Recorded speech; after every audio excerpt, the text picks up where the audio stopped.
looking across the courtyard at that window. 3 in the morning, 4 in the morning. I'm sure you've all been to Venice. And I've been to Venice. I've sat in my room late at night. It is my pleasure to welcome Mark Nadler to the stage. Enjoy the performance.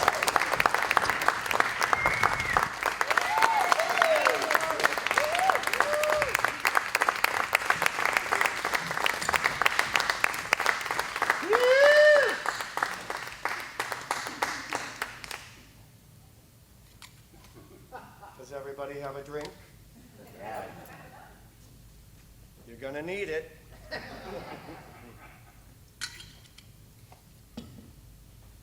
Here's to the cabaret series here at LTV in East Hampton. Long may it rain.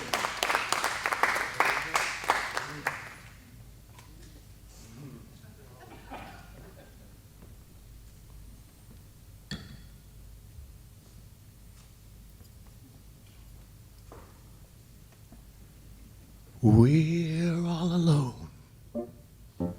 No chaperone can get our number. The world's in slumber. Let's misbehave. There's something wild about you, child, that's so contagious. Let's be outrageous. Let's misbehave.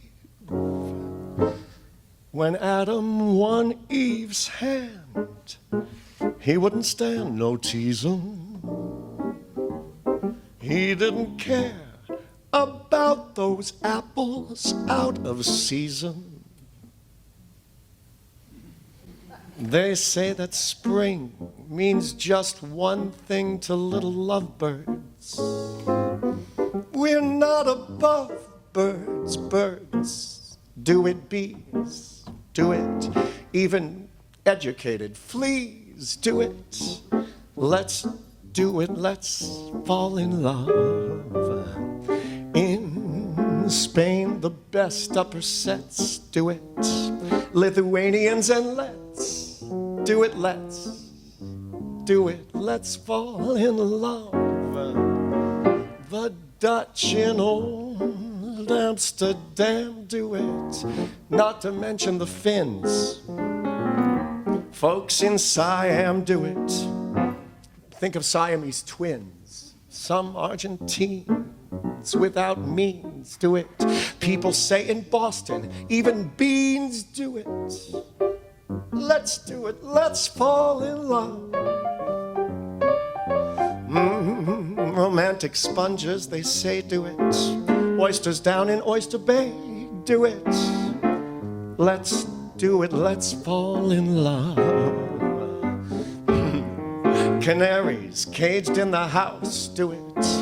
When they're out of season, grouse, do it, let's do it, let's fall in love. The most refined ladybugs, do it. When a gentleman calls, moths in your rugs, do it. Or what's the point of mothballs? It's getting late, and while I wait, my poor heart aches on. Why keep the brakes on? Let's misbehave. I feel quite sure Emperor Moon would be attractive. While we're still active, let's misbehave. You know my heart is true, and you say you for me care. Someone is sure to tell, but what the hell do we care? You do something to me, something that simply mystifies me. Tell me, why should it be? You've got the power to hypnotize me. Let me live neath your spell. Do that voodoo that you do so well. 'Cause you do something to me that nobody else can do. Do the voodoo that you do. They say that bears have love affairs, and so do camels. We're merely mammals. Let's misbehave. Let's do it. Let's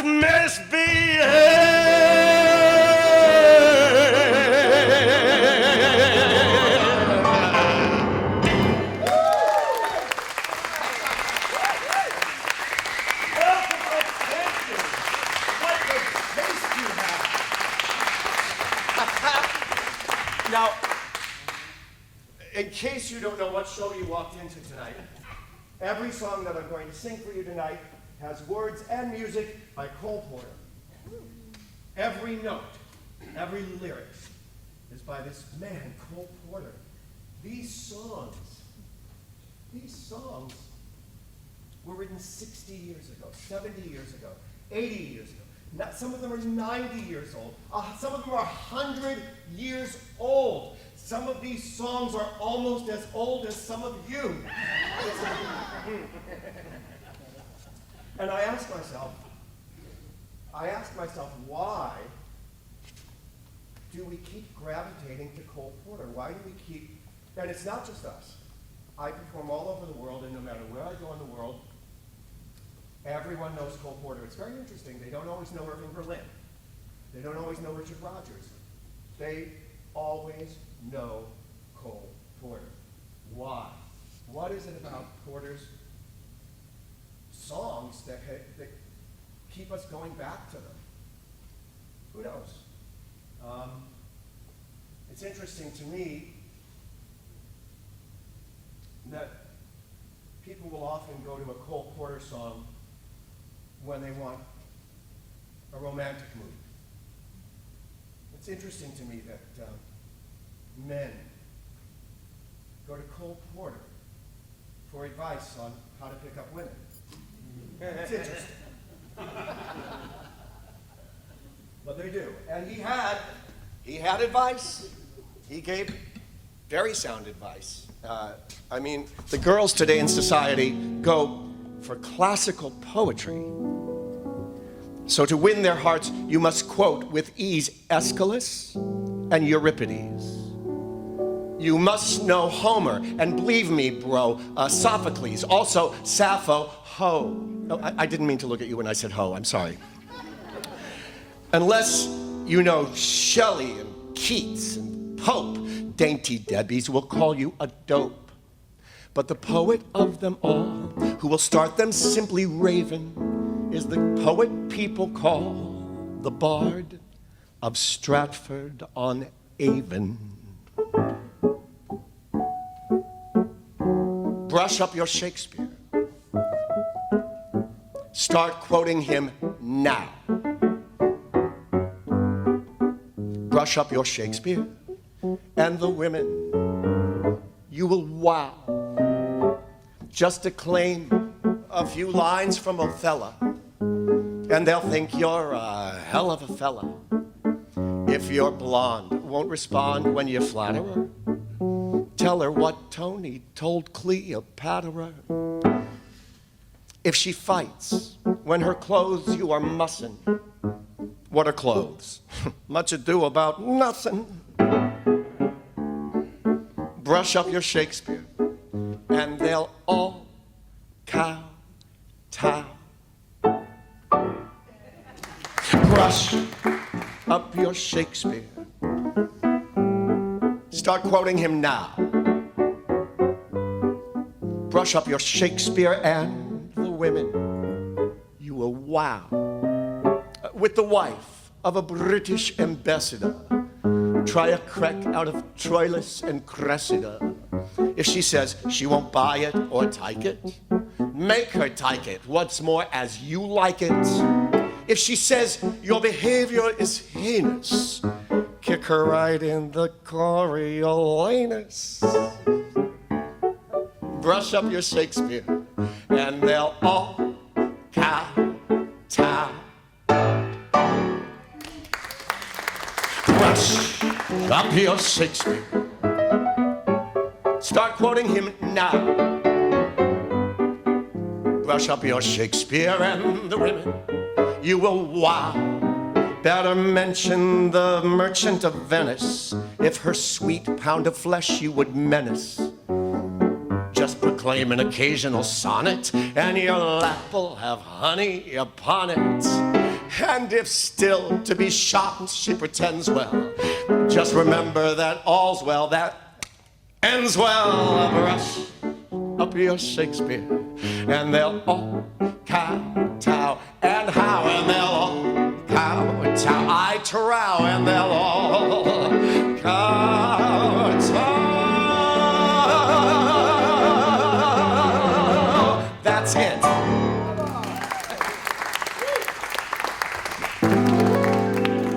Since first you blew in like a boisterous breeze, I often have wondered, dear, why gentlemen all seem to fall on their knees the moment that you appear.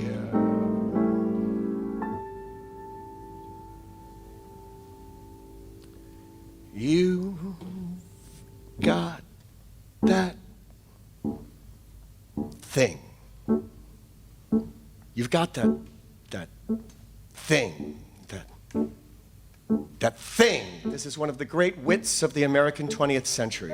That thing that makes birds forget to sing. You got that thing. That certain thing. You've got that charm, that subtle charm that makes young farmers forget the farm, 'cause you've got that thing, that certain thing. You've got what Adam craved when he with love for Eve was tortured. You know, she only had an apple tree, but you've got an orchard.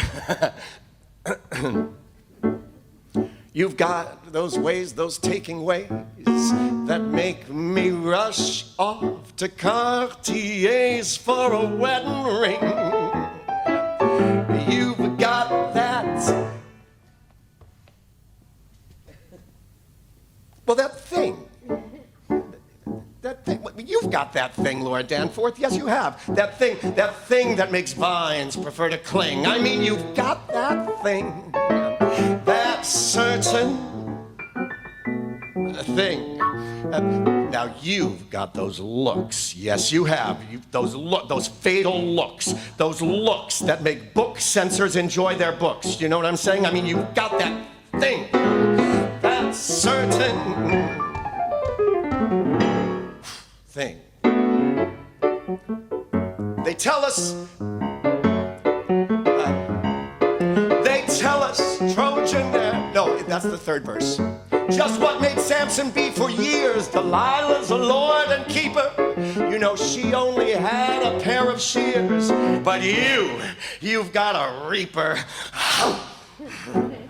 You've got ideas inside your head that make me order an extra bed with an extra spring. You've got that thing.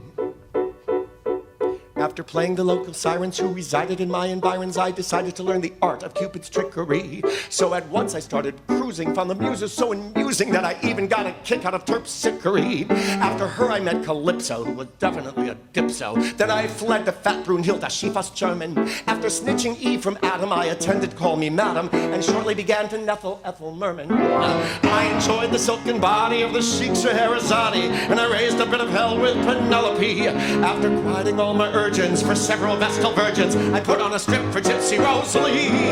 Though I liked the Queen of Sheba, she was mentally an amoeba. And as for Beatrice d'Esti, she was a pest and far too chesty. And for that passionate wife of Nero, my reaction was strictly zero. And for that sorceress known as Circe, she was so hot, I hollered for mercy. That's right, she was too darn hot. There was Galatea and mean Medea and Sappho, one of the best. There was Nefertiti, a perfect sweetie, and gay Mae West. I was a hell of a fellow with Cinderella and Isabella of Spain, and I used to collect both Lola and Tess in that damn calamity chain. There was Melisande, how in platinum blonde, how I loved to ruffle her locks. There was bright Aurora and Pandora, who let me open her, but you've got that thing.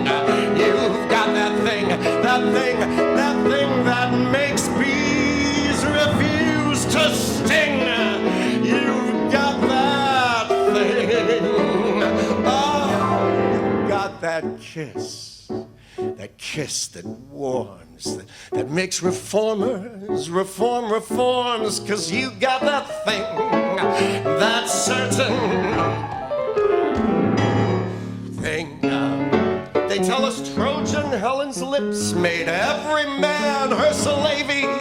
If her face launched 1,000 ships, Karen Lotman, your face could launch the Navy. You've got ideas and such a lot. It makes me certain you're prepared for what any stork might bring. You've got that. Well, you have. That's what you have. And you've got that. It's quite remarkable. I've noticed that every single woman here this evening out here in East Hampton has that thing.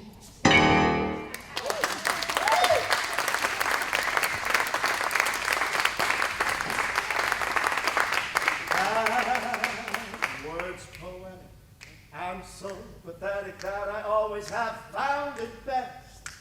Instead of getting them off my chest, I let them rest. Unexpressed, I keep parading my serenading, 'cause I'll probably miss a bar. But if this ditty is not so pretty, at least it'll tell you how great you are. You're the top. You're the Colosseum. You're the top. You're the Louvre Museum. You're a melody from a symphony by Strauss. You're a Bendel Barnett, a Shakespeare sonnet. You're Mickey Mouse. You're the Nile. You're the Tower of Pisa. You're the smile on the Mona Lisa. I'm just in the way, as the French would say, de trop. But if, baby, I'm the bottom, you're the top. You're the top. You're Mahatma Gandhi, you're the top. You're Napoleon Brandy, you're the nimble tread of the feet of Fred Astaire. You're an O'Neill drama, you're Whistler's mama. You're Camembert, you're sublime. You're a turkey dinner, you're the time of the Derby winner. I'm a total wreck, a worthless check, a flop. But if, baby, I'm the bottom, you're the top.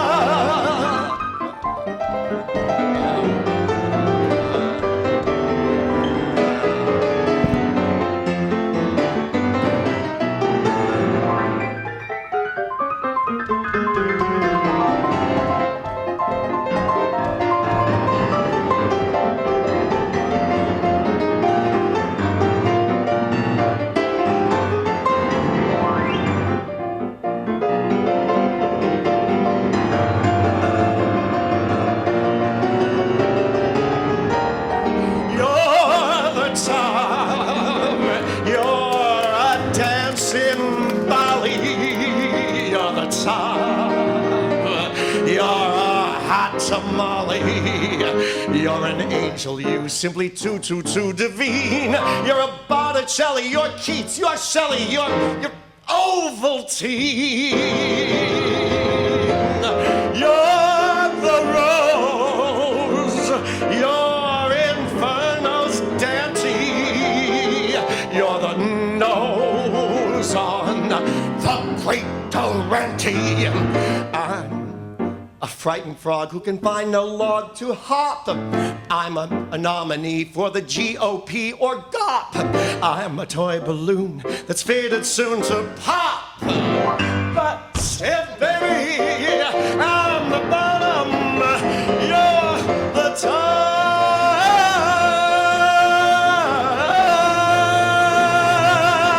You're the top. Thank you. Good song, huh? All of those songs that I just did. You're on the top, brush up your Shakespeare. They couldn't compare to you. You've got that thing, even, let's do it, let's fall in love. These are from an oeuvre of Cole Porter's, and how thrilling it is for a boy like me to be able to say a word like oeuvre in East Hampton.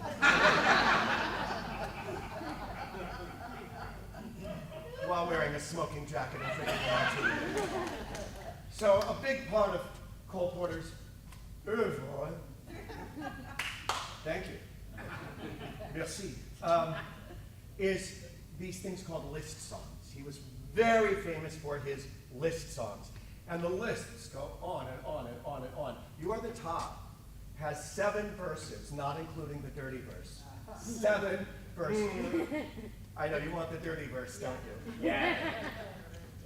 Well, I don't know. This is a sophisticated cabaret series. Let me just say that probably the most shocking rhyme is when he rhymes DeMilo's Venus with King Kong's peonies, I believe is something about horticulture. Anyway, but that has 7 verses, that song, not including the dirty verse. Brush Up Your Shakespeare has 5 verses and then 2 encore verses. 7 verses to Brush Up Your Shakespeare. Let's Do It, Let's Fall in Love has 6 verses. These list songs, he just went on and on and on, writing these lists of clever rhyming things. It was one of his specialties. And he was very well known for it. Before I go any farther, I want to tell you that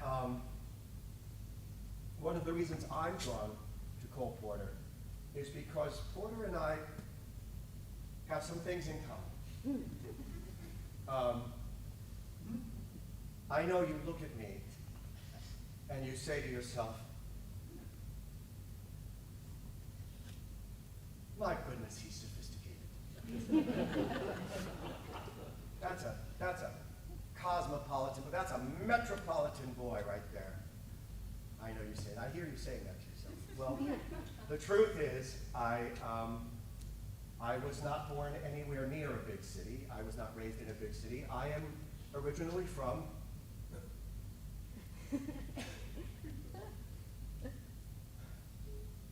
Waterloo, Iowa. Obviously someone who's never been there. Iowa, for those of you who don't know, Iowa, you know how like every state has the thing that it gives to the country? So Iowa is our nation's pork state. For every human being in Iowa, there are 4.3 pigs. This is an actual statistic that they put on memorial coins and mugs at the visitor center that they sell. 4.3 pigs for every human being, and I'm Jewish, and that's really all I want to say about it. But it was awful growing up in Iowa, being me, and all I wanted to do was leave from the moment I was born. And Cole Porter, I know you think of Cole Porter as this great cosmopolitan sophisticate. This is why I bring this up. He has this in common with me. Cole Porter was not born and raised anywhere near a big city. He was born and raised in Peru, Indiana, which is a town that is smaller than Waterloo, Iowa. I've actually been there with my friend Karen and I went there. When Cole Porter's, the house where he was born had fallen into terrible disrepair in Peru, and in fact it had become, there were squatters living there who were meth addicts, and it was a meth lab.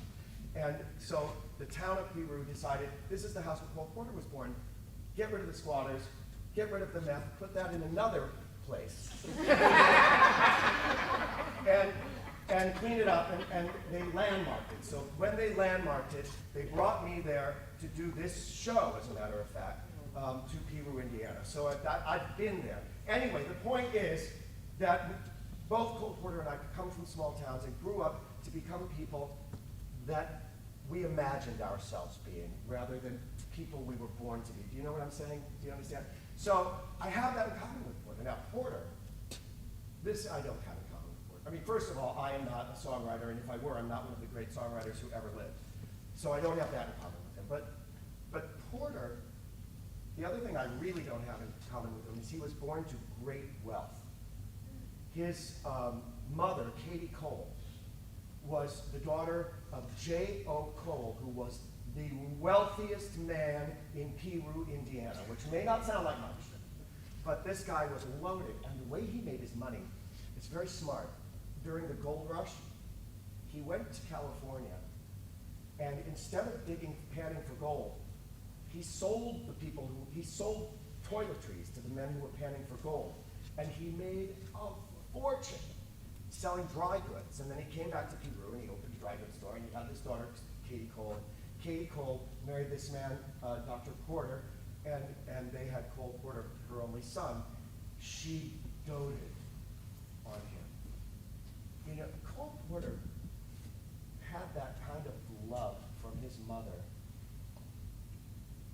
that it's such an all-encompassing love that this mother gave him. He was her whole world. And she started him very, very young. She started him on music. She first gave him violin lessons, but Cole Porter didn't want to play the violin because he said violins are for sissies. And so he took up the piano because sissies never play the piano.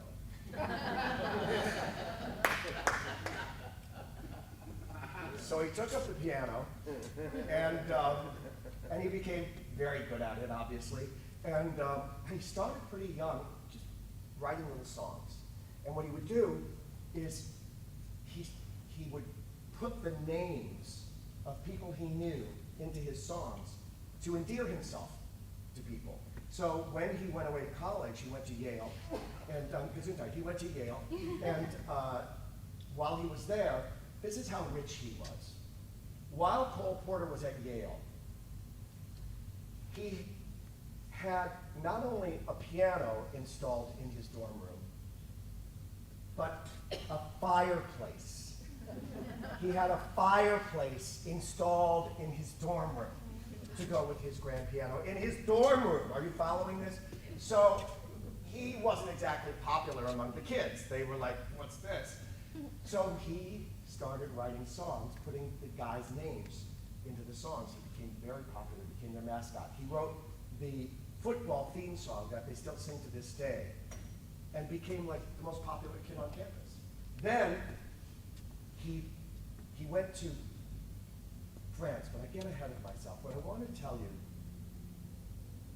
is that he started writing songs very, very early. He wasn't a success until he was almost 40 years old. 40. I mean, that's hard, plugging away all that time. Really trying and getting nowhere. I mean, he had plenty of money, so it didn't matter, but on the other hand, this was his dream.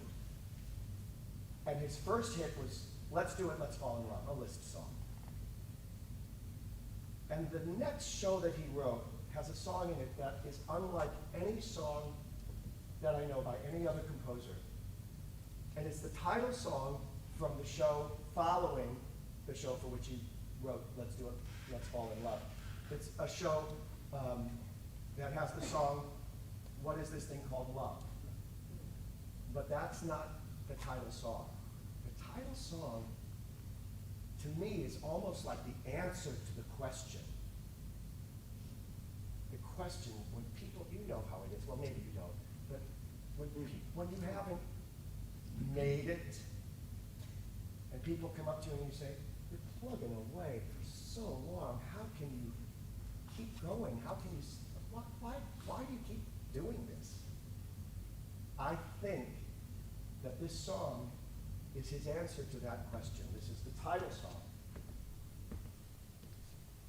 from his first show after his first big hit.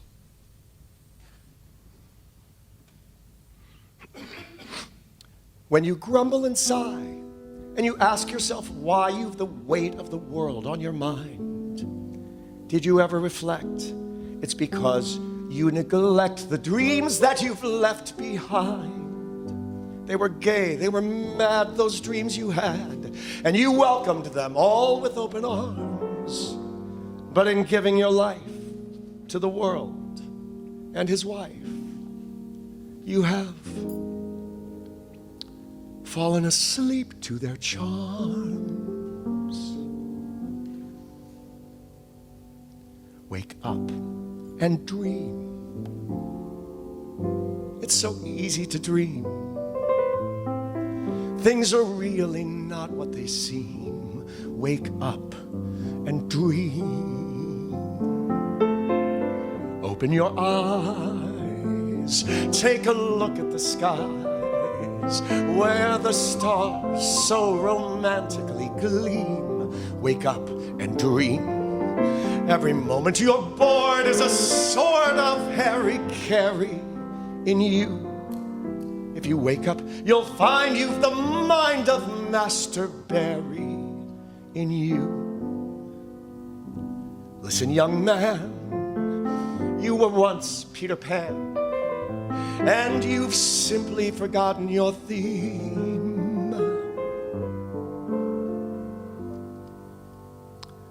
When you're conscious that you've fallen into a groove and you've lost all desire for a spree, if you wake up and dream, life will suddenly seem as gay as it used to be. And though any amount of men who count will maintain that you've gone quite right off your head, never mind what they say. Let your dreams dream away. And you'll still be alive when they're dead.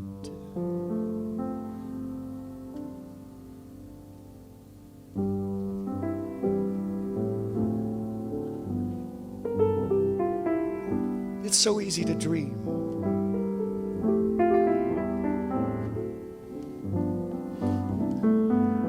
Wake up and open your eyes. Take a look at the skies, where the stars so romantically gleam. Wake up and dream. Every moment you're bored is a sort of hara-kiri in you. If you wake up, you'll find you've the mind of Master Barry in you. Listen, young man, you were once Peter Pan, and you've simply forgotten your theme. Wake up and dream.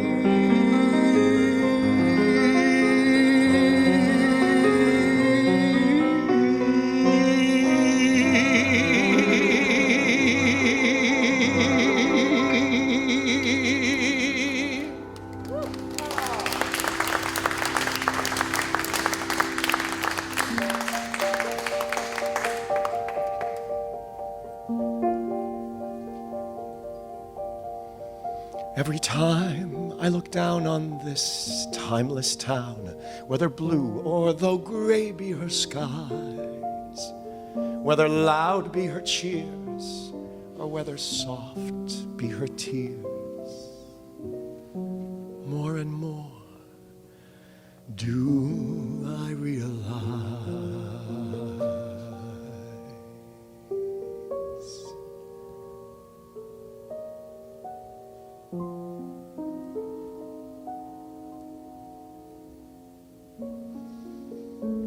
I love Paris in the springtime. I love Paris in the fall. I love Paris in the winter when it drizzles. I love Paris in the summer when it sizzles. I love Paris every moment, every moment of the year.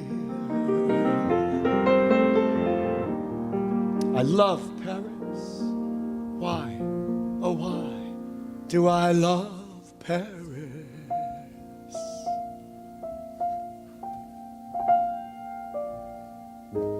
You come to Paris, you come to play, you have a wonderful time, you go away, and from then on you talk of Paris knowingly. You may know Paris, You don't know Paris.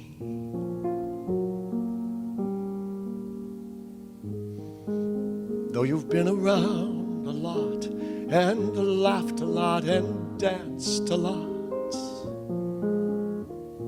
you don't know Paris. You may say you've seen a lot and heard a lot and learned a lot. You don't know Paris. Paris will still be laughing after every one of us disappears. But never once forget, her laughter is the laughter that hides the tears. And until you've lived a lot and loved a lot and lost a lot,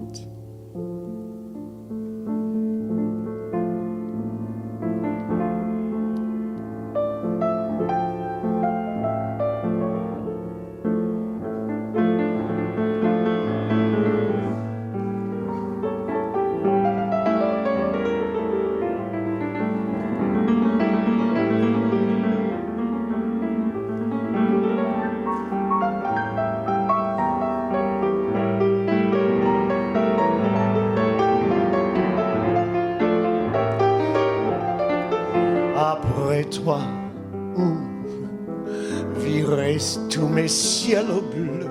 Après toi, quelle ville aimée?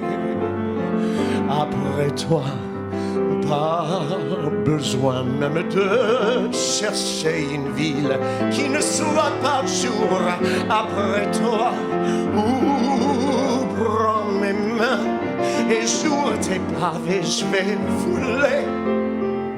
Sans toi dans ma vie, mais que faire? Jour après jour, mes larmes, rien pourront-elles se faire après toi?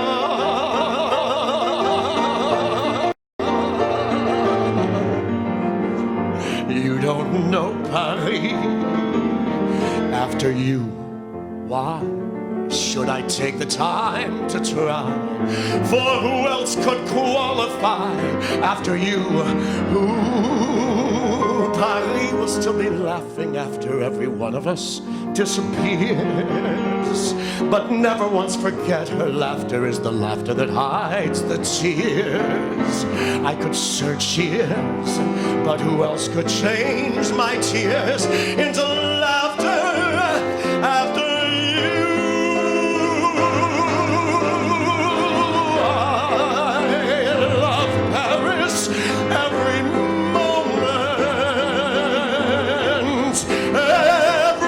moment of the year. I love Paris. Why, oh why do I love Paris? Because my love is near.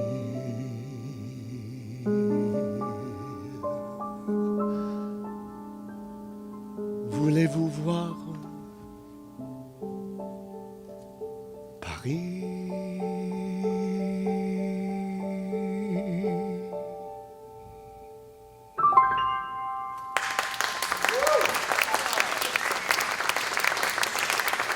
Thank you. Thank you. Cole Porter wrote more songs about Paris than any other songwriter, including French songwriters. He went to Paris very early on. His grandfather, J.O. Cole, had big plans for Cole. J.O. Cole wanted his grandson to be a lawyer. And Cole Porter went to law school. He went to law school at both Harvard and Yale, and he did very well. But he wanted to be a songwriter. And then World War I erupted. And so Cole Porter got the fever. And he said to his grandfather, Granddaddy, I'm going to Paris to join the French Foreign Legion. And he went to Paris. Oddly enough, he never got around to joining the Foreign Legion. But what he did while he was in Paris was he started performing at Bricktop's Cafe, just sitting in, meeting all of the swells of Paris. And, as usual, learning people's names, coming up with songs on the spur of the moment, writing people's names in clever rhymes with their names into the songs. And word got around. There was a woman in Paris who was considered the most beautiful woman in all of Paris. She was an American divorcee. Her name was Linda Lee Thomas. And Linda Thomas heard about this guy who puts people's names into songs and makes up songs on the spur of the moment. And so she sent him an invitation to dinner. And in the invitation, she said, "Will you please come to dinner? We would love it if you would sit down at the piano and make up songs about our guests." Now, let me tell you something. Because I know that you people are the sort of people who have parties. Trust me when I tell you this. If you invite a piano player to your house, do not ask him to sit down at the piano and play. He will loathe you. Not that I ever would loathe anyone. But if you're going to bring somebody to your house who does something for a living, you pay them to do that. So Cole Porter was thoroughly insulted by this offer from this woman, the most beautiful woman in Paris. So he showed up at her door dressed like a busker, like the Pearl King outfit from, "Hi, I'm here to entertain your guests. I'm Zippy the Chimp." And she thought that was so funny. And he thought that it was so funny that she thought it wasn't funny, that she thought it was funny and that she wasn't insulted. They hit it off like a house on fire. She was older than he was. Linda Thomas was one of the original Cougars. And they got married. It was an absolutely perfect marriage. Linda Thomas, her first marriage, had been to a man who had abused her thoroughly, emotionally and physically. And Cole Porter had no interest in abusing her in any way whatsoever. So it was really a great marriage. And also, he had loads of money, and she had loads of money, so they didn't have to worry that the other person was marrying them for their back. I mean, this is the kind of money that these people had. Every summer, the Porters, Cole and Linda Porter, would rent a palazzo on the Grand Canal in Venice. And they would invite all of their friends from England, from the United States, to come to the palazzo for the summer, for a week, for two. They would throw I always loved the fact, I guess it really, in East Hampton, I guess everybody rents palazzos in Venice for the summer. I mean, nobody's shocked to hear about doing this. So, I mean, I know I always do. Anyway, she's going to her palazzo right now. Anyway, so they would invite people, they would invite the Irving Berlins, Fanny Bryce was a constant guest, Elsa Maxwell was a good friend, Noel Coward, of course, Artur Rubinstein, they invited Artur Rubinstein one summer. Cole Porter said, before dinner, Artur Rubinstein played magnificent, played okay. But after dinner, he played magnificently because Cole Porter never asked him to sit down at the piano. He fed him, and then Artur Rubinstein played. Do you get my point about that? Do you understand? So one summer, I mean, this is the kind of money these people had. They would throw costume balls, and they would supply lavish costumes. 17th set, everybody come dressed as Marie Antoinette and her court. They would supply the gowns, supply the wigs, and let the people take them home for souvenirs. Who has the money to do this kind of stuff? Cole Porter and his wife Linda. So, one summer, for example, to entertain their guests, Cole Porter invited the entire Ballet Russe to come to the Palazzo in Venice. I love that you people are not even slightly shocked by it. I feel like I'm missing something here. Come to your house, the entire Ballet Russe. Actually, though, the truth is, he didn't invite the entire Ballet Russe only because he wanted to entertain his guests with a fine ballet. He also was very much in love with the young man who wrote the stories for the ballets. This man, his name was Boris Kokno, and Boris Kokno was the lover of Diaghilev, who was the impresario of the Ballet Russe. So, Linda Porter knew about all of this, of course. She wasn't dumb. And I must say, it's through Linda Porter that Cole Porter met some of the most prominent and influential lesbians in Europe at the time. And so, Cole Porter's bedroom was here at the Palazzo, okay? Linda Porter's bedroom was right here, just down the hall. She placed Diaghilev and Kokno in a bedroom. There was a courtyard.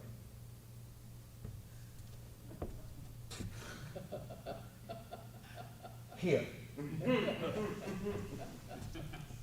But here's the thing.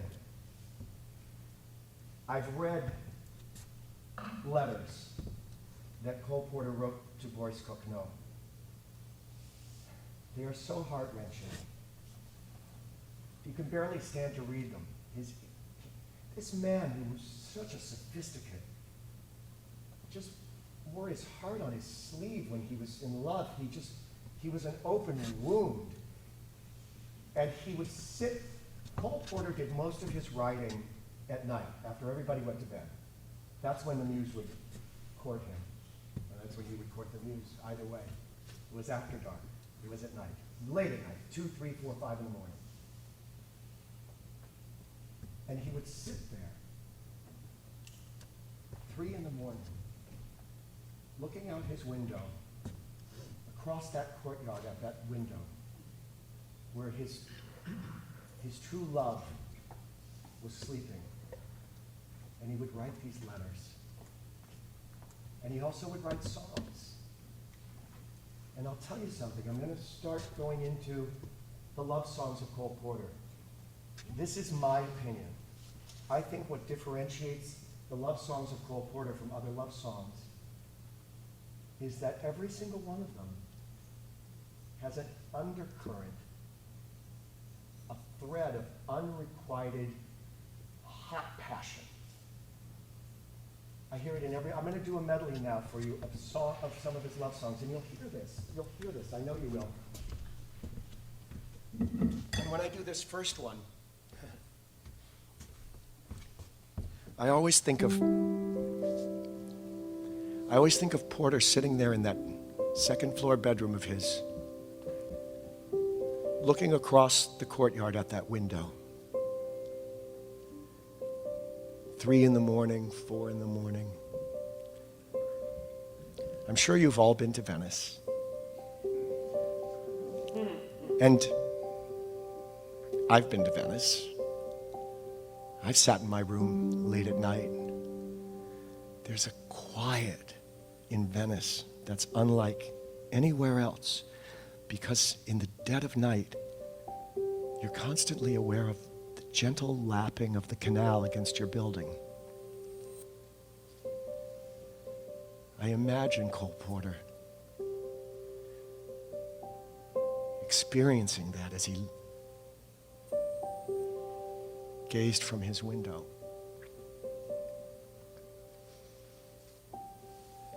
In the still of the night,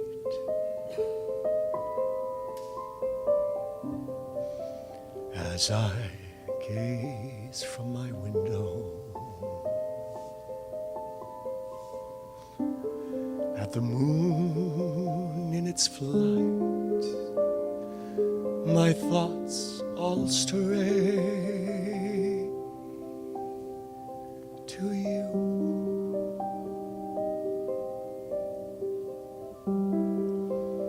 In the still of the night,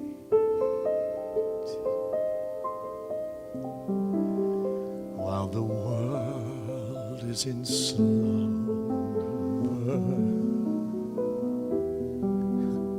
oh, without number, darling, when I say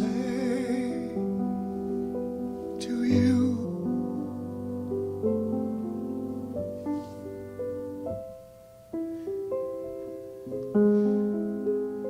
do you love me?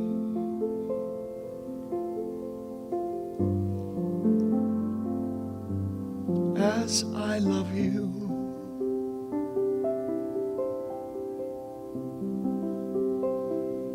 Are you my life to be? My dream come true?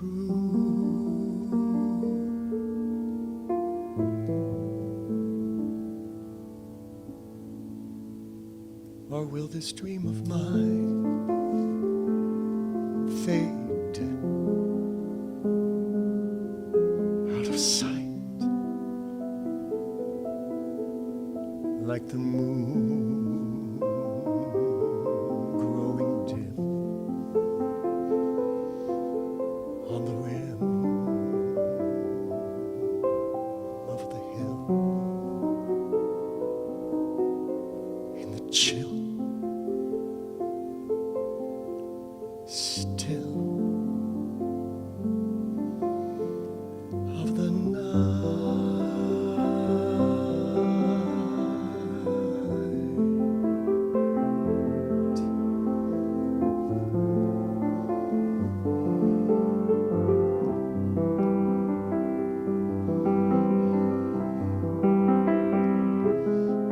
Are you my life to be? My dream?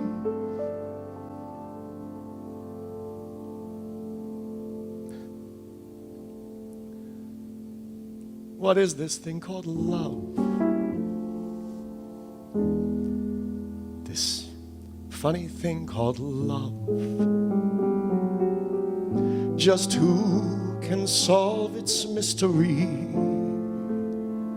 Why should it make a fool of me? I saw you there one wonderful day. You took my heart.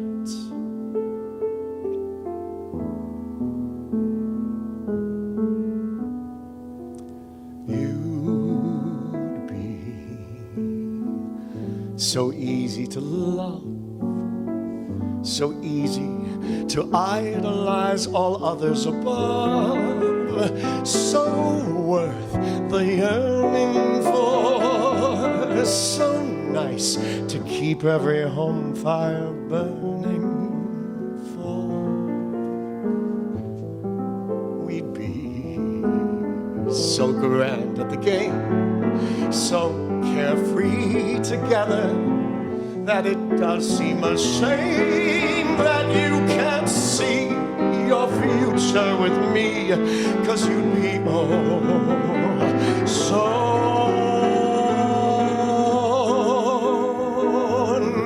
nice to come home to. You'd be so nice by the fire,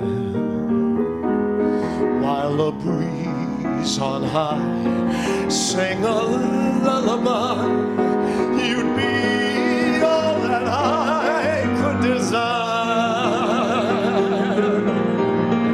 under stars chilled by the winter, or under an August moon burning above. You'd be so nice, you'd be paradise to come home to and love.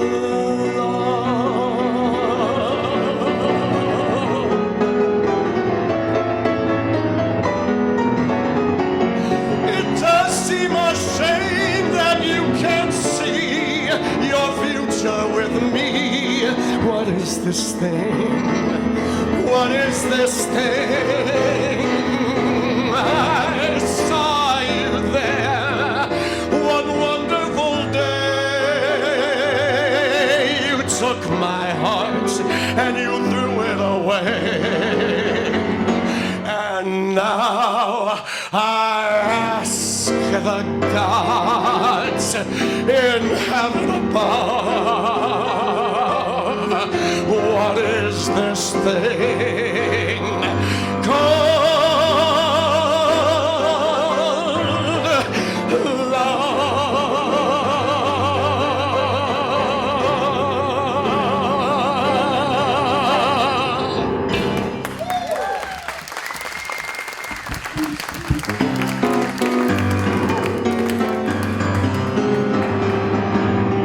It's the wrong time and the wrong place. Though your smile is lovely, it's the wrong face. It's not her face, but such a lovely face that it's all right with me. It's the wrong song in the wrong style. Though your smile is tempting, it's the wrong smile. It's not her smile, but such a tempting smile that it's all right with me. You can't know how happy I am that we met. I'm strangely attracted to you. There's someone I'm longing so much to forget. Don't you want to forget someone too? It's the wrong game with the wrong chips. Though your lips are tempting, they're the wrong lips. They're not her lips, but they're such tempting lips that if some night you're free, it's all right with me.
Don't know how happy I am that we met.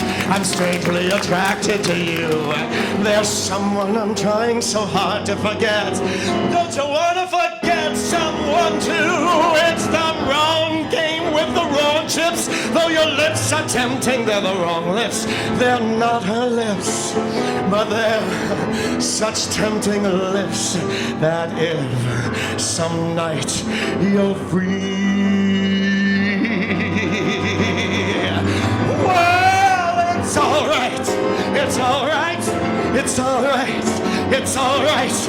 It's all right with me.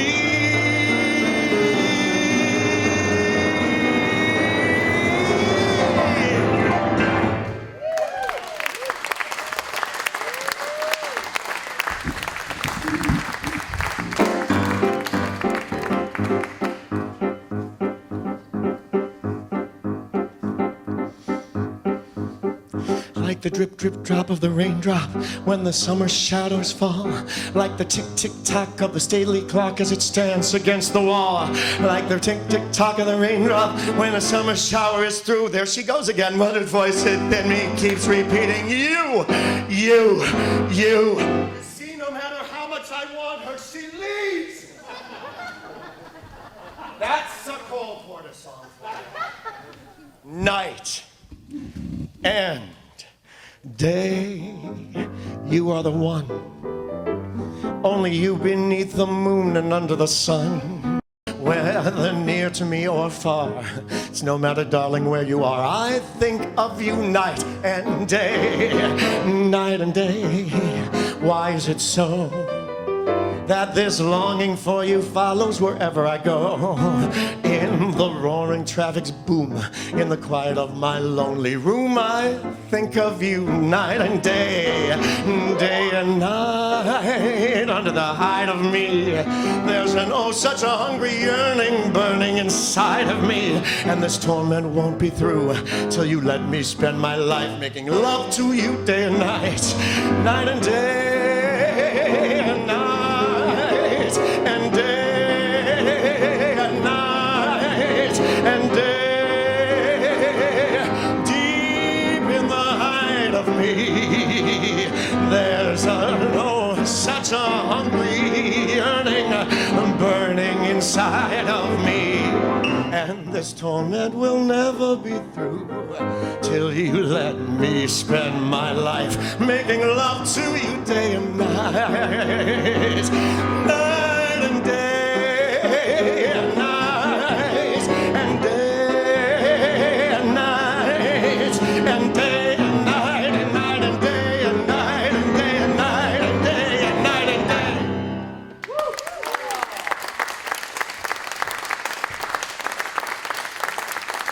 One of the things I love knowing what caused the songwriter to write one of the greatest songs of all time. I mean, is there any better song than Night and Day? Is there any more famous song, any more loved song than Night and Day? No. I will answer it for you. No, there is not. So, how did Cole Porter come up with that one? I'll tell you.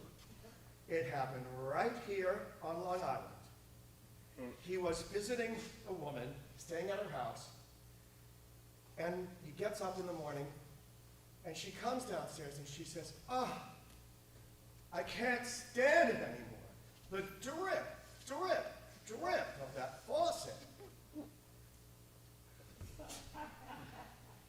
That's how he got that. And he was traveling in Morocco. He loved to travel. He loved to be anywhere where he wasn't. And he was in Morocco. And one morning, he hears a Mohammedan call to prayer. Oh,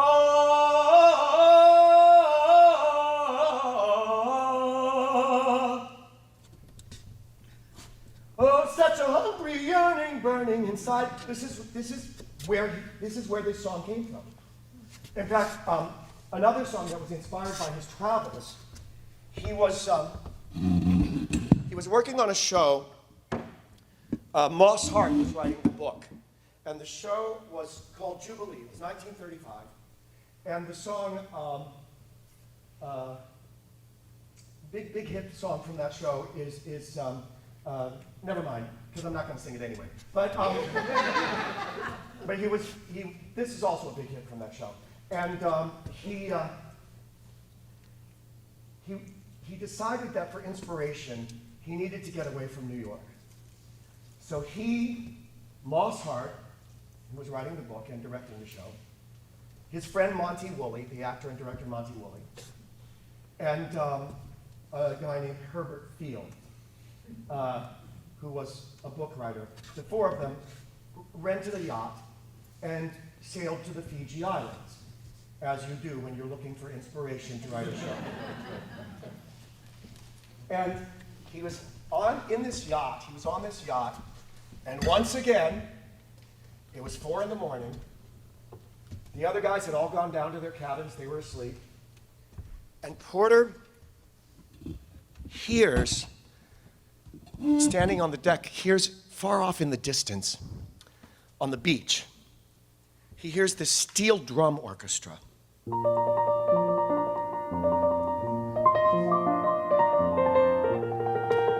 This is my impersonation of a steel drum orchestra.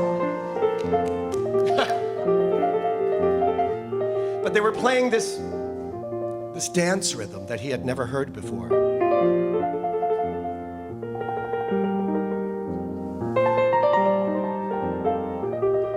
He asked the captain of the ship, "What's the name of that dance?" The captain told him. And a song was born. When they begin, the beginning, it brings back the sound of music so tender. It brings back a night of tropical splendor. It brings back a memory evergreen. I'm with you once more under the stars. down by the shore, an orchestra's playing, and even the palms seem to be swaying.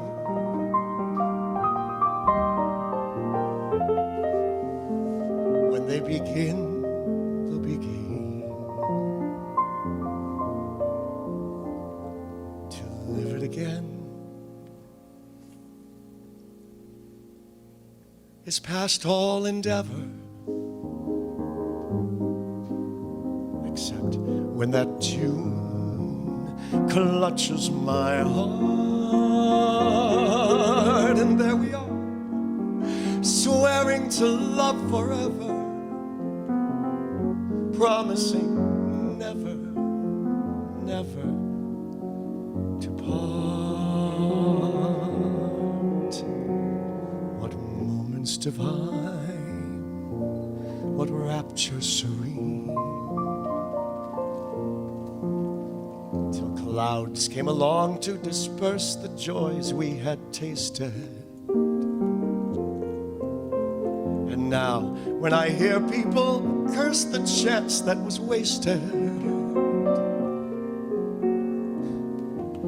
I know but too well what they mean. So don't let them begin the begin. Let the love that was once a fire remain an ember. Let it sleep like the dead desire I only remember when they begin the begin.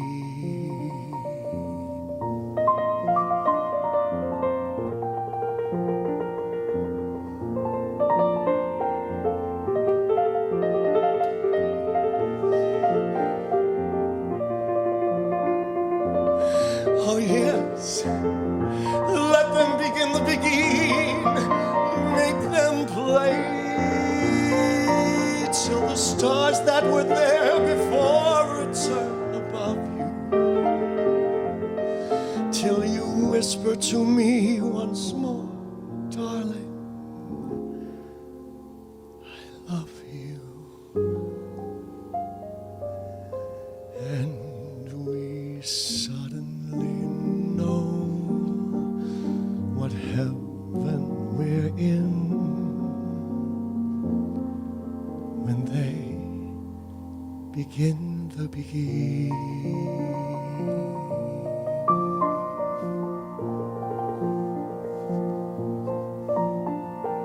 When they begin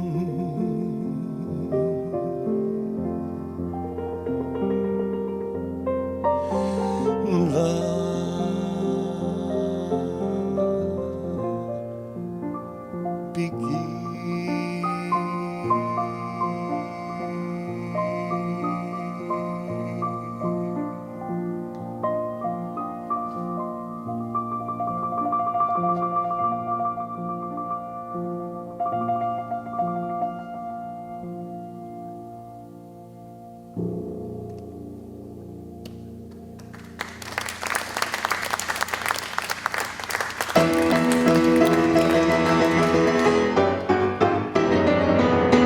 Everybody, chic or shoddy, everybody loves to dance. Since that big dance, infra-dig dance called the can-can captivated France. Why is it done everywhere? Why does it kill every care? There is no trick to a can-can. It is so simple to do. If you once kick to a can-can, 'twill be so easy for you.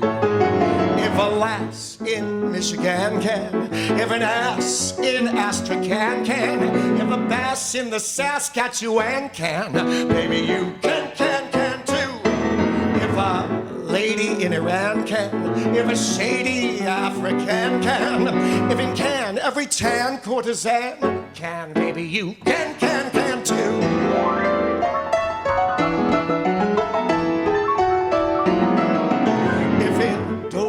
every swell can, it's so easy to do. If Debussy and Ravel can, 'twill be so easy for you. If the Louvre custodian can, if the Guard Republic can, if Degas and Matisse and Cézanne can, baby, you can too. If a chief in the Sudan can, if the hefty Aga Khan, if a camel in his caravan can, baby, you can too. If Evalds, King Johann Strauss can, it is so easy to do.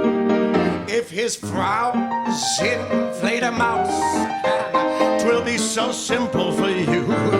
Lucien Guitry in Regin can, lovely Dusa in Milan can, Sarah Bernhardt upon a divan. Baby, you can too. If an English Camperdown can, if an Irish Callahan can, if in Lesbos a pure lesbian can, baby, you can too.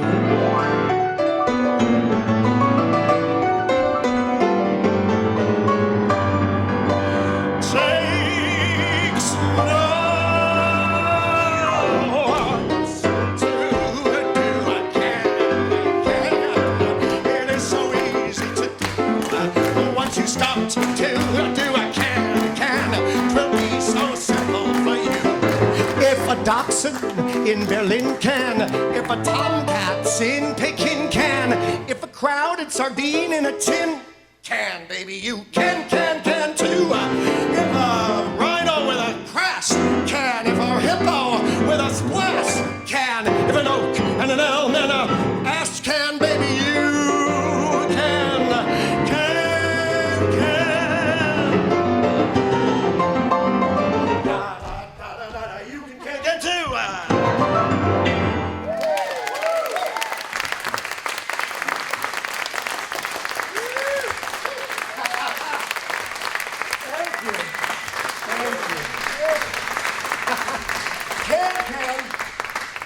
It's one of those great list songs. Lists and lists and lists. And I'll tell you something about how that song got written. Cole Porter,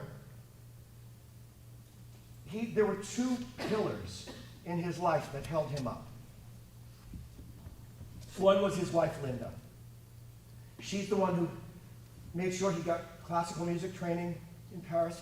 She was the one, because of her, he wrote a ballet. She was the one who really pushed him and kept him focused. The other was his mother. His mother, from the beginning, had been a pillar for him, and she had taught him to have an iron spine. It's a wasp thing. I've noticed, wasps have this. I mean, I'm looking at you. So, this is really why I learned Cole Porter songs and bought a smoking jacket and started drinking martinis. I want to be a wasp. I don't want to be a Jew. I don't want to be upset about everything all the time. Anyway, Cole Porter was sitting, they were at the farm. Now I have to tell you, the Porters, Katie Cole and her husband, and J.O. Cole, actually, they have this country estate called the farm. Now, why you need a country estate when you live in Peru, Indiana? I mean, it's not exactly a bustling city, but they have the country estate. And you know, well, I think you do know, that, rich people love to emulate the lower classes, so they called it the farm. These people never saw a plow in their lives, but they called it the farm. So they were out at the farm, and Cole Porter was sitting on the porch. Inside the farmhouse, Cole Porter's mother, one of the pillars of his life, was dying. She was on her deathbed.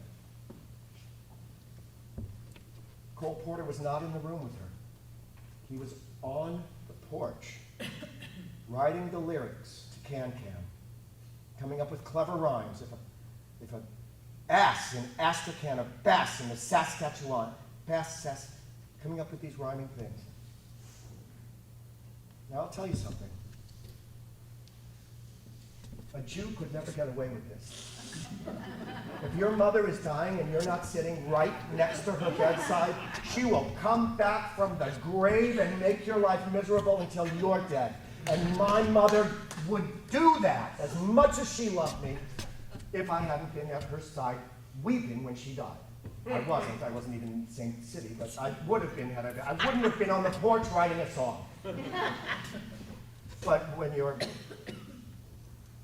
Cole Porter, she would have been horrified if he had done anything other than sit on the porch and work on a song while she was doing that. And in fact, that iron spine, that keeping his mind going, and keeping his mind off of tragedy, keeping his mind on his work, got him through a lot. You know, in 1957, in 1937, he was here on Long Island again. Everything happens on Long Island. He was on Long Island and he was visiting a family and they had a horse farm. And he was riding a horse one day and the horse bucked and threw him. And then the horse fell on top of Porter and landed on his legs and crushed his legs. For the rest of his life, he had to have endless surgeries. He was in constant pain. He never walked again without braces, and eventually his leg had to be removed, and that's ultimately when he died. But do you know what he did while he was lying under that horse? He took out his pad. He was waiting for help. Took out his pad, took out the paper, wrote lyrics to a song called At Long Last Love, a Liszt song. But when you know what had just happened to him, the first line of the song has new meaning. Is it an earthquake or merely a shock? But to do this,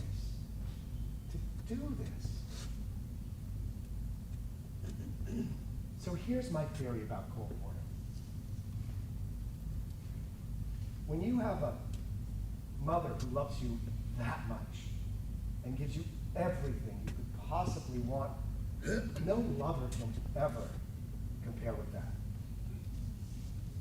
He wanted true love more than anybody who ever walked this earth. And he had it from his mother. He had it from his wife. But he wanted Prince Charming. He wanted more than Prince Charming. He wanted everybody to love him. And he never felt he had that. And what he didn't know is that he did. Here we are, 100 years after some of these songs were written, loving every ounce of his soul that he poured into his words and music. We're his true love. His true love everlasting. You know, that song, At Long Last Love, to me, that is the song that absolutely defines Cole Porter. Because Cole Porter was just a plethora of contradictions. He loved his wife. He loved his young man. He loved New York. He couldn't wait to get out of it. He loved Paris. He couldn't wait to leave. He was a sophisticated, sharp-tongued wit who wore his heart on his sleeve. Is it an earthquake or is it a shock? Is it the real turtle soup or merely the knot? That's Cole Porter right there. In fact, the last 3 words of the last song that Cole Porter wrote, are you ready for this?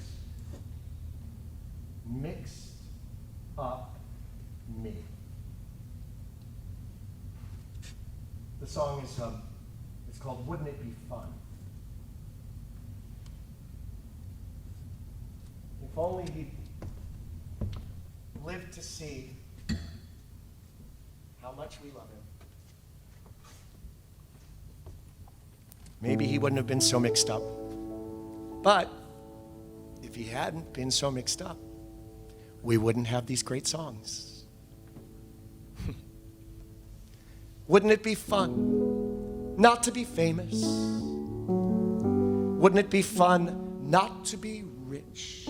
Wouldn't it be pleasant to be a simple peasant and spend a happy day digging a ditch? Only a person who was born wealthy, lived wealthy, and died wealthy could have written this song. Wouldn't it be fun not to be known as an important VIP? Wouldn't it be fun to be nearly anyone except me? Mighty me. Wouldn't it be fun to be nearly anyone except me? Mixed up. Me. Is it an earthquake? Or is it a shock?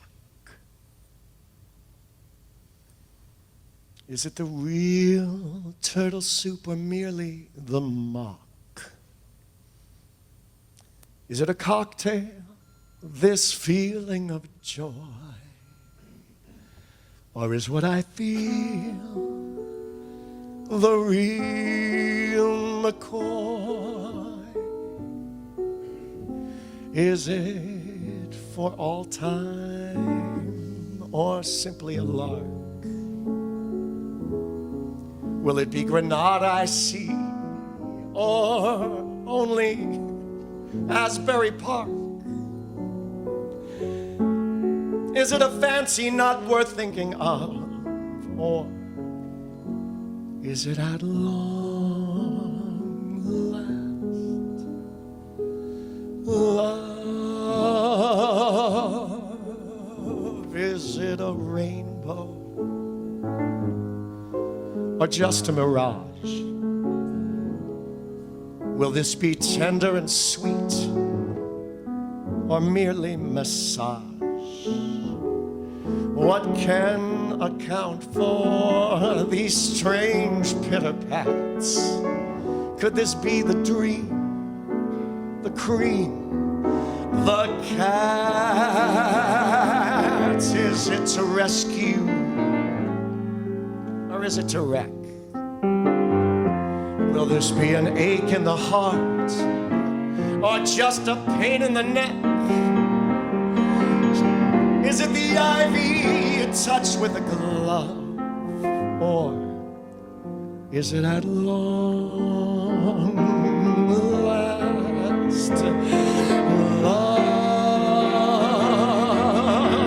Is it a breakdown or is it a break? Is it the real porterhouse or just some cheap chopped steak? Is it a brainstorm with all of its quirks? Or could this be the best, the crest, the works? Is it just today's thrill or really romance? Will this be a kiss on the mouth or just a kick in the pants? Is it thumbs down and should I give it a shove? Or is it at long last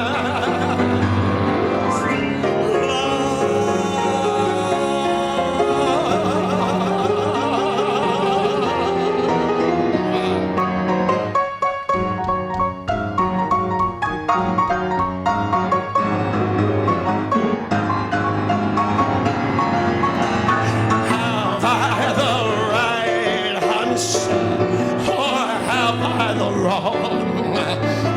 Will this be Johann Sebastian Bach I shall hear? Or better yet, a Cole Porter song? Is it the gay old gods cavorting above? Or is this at last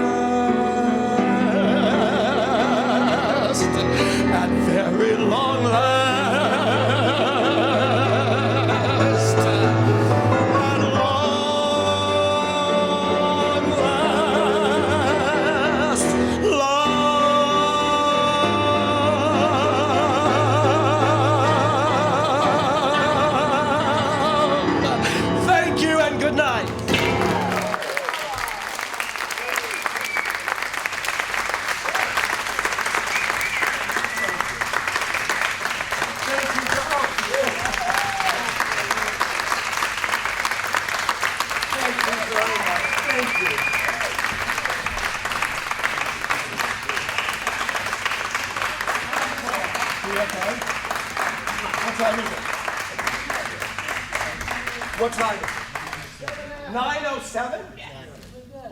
All right, we can do it. Shall I do one more? Yeah. You up to it?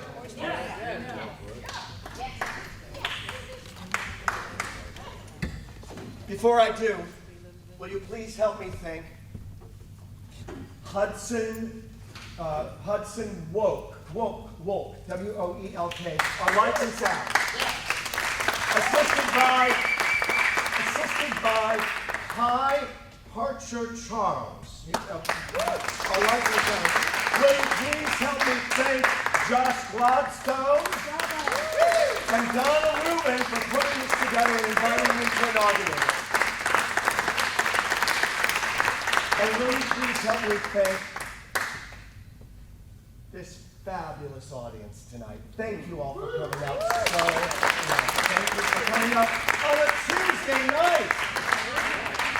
All right, let's get this done because you all got to get some sleep so you can go golfing in the morning.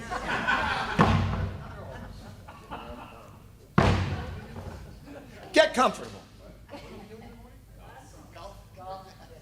Times have changed, and we've often rewound the clock.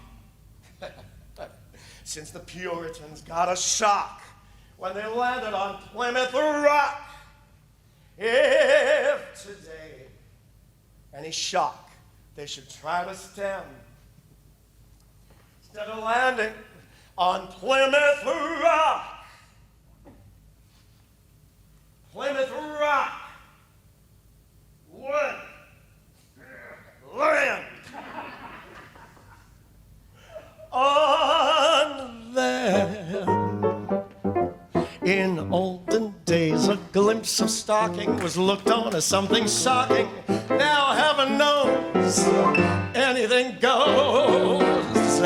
Good authors too, who once knew better words, now only use four-letter words writing prose. Anything goes.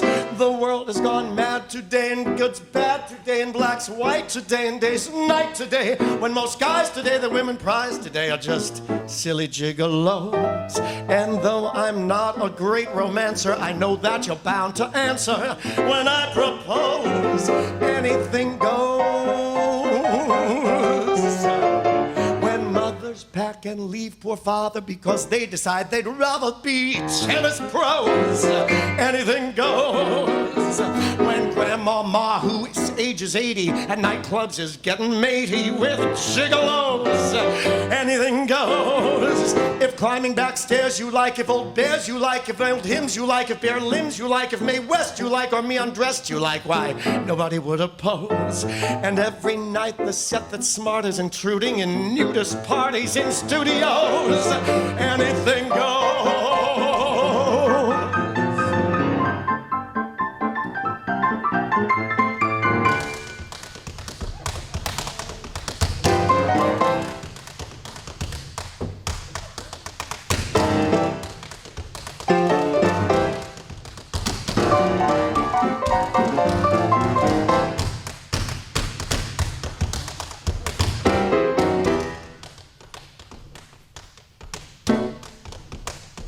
Probably thought I could only do it sitting down.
Driving fast cars you like, game bars you like, old hymns you like, violins you like, if me west you like, or me undressed you like, nobody will oppose. And though I'm not a great romancer, I know that you're bound to answer when I propose. Anything goes.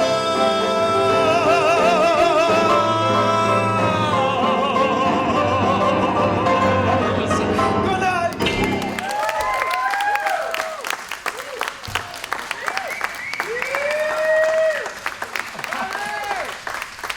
Thank you very much. Good night.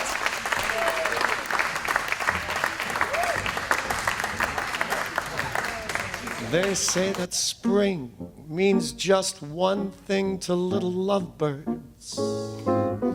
We're not above birds, birds. Do it, bees, do it.